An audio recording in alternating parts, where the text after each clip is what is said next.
তোমরা মুখের ফুৎকার দিয়ে আল্লাহর এই প্রদীপকে নিভিয়ে দেওয়ার চেষ্টা করবে।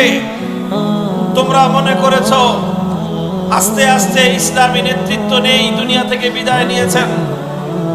তোমরা মনে করেছো শাইখুল হাদিস নেই, খতিব ওবায়দুল হক রহমতুল্লাহ আলাইহি নেই, প্রিন্সিপাল হাবিবুর রহমান নেই, মুফতি ফজলুল হক আমিনী নেই, সর্বশেষ শাইখুল ইসলাম আল্লামা আহমদ শফি নেই।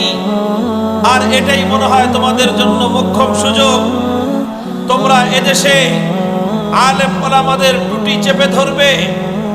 তোমরা মনে করেছো আলেম ওলামাদের কণ্ঠ রুদ্ধ করে দিবে। তোমরা মনে করেছো প্রিন্সিপালের ইন্তেকালের সাথে সাথে বাংলাদেশ থেকে হকের আওয়াজ বলিষ্ঠভাবে উচ্চারণ করার সম্ভাবনা তিরোহিত হয়ে যাবে।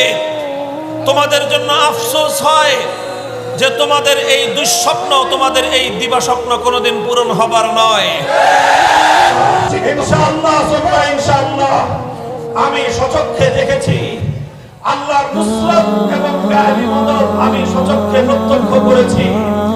হকের উপর অটল থাকলে ফিজায়ে বদর पैदा कर फरिश्ते तेरी नुसरत को, फिजाए बदर पैदा कर फरिश्ते तेरी नुसरत को उतर सकते हैं कतार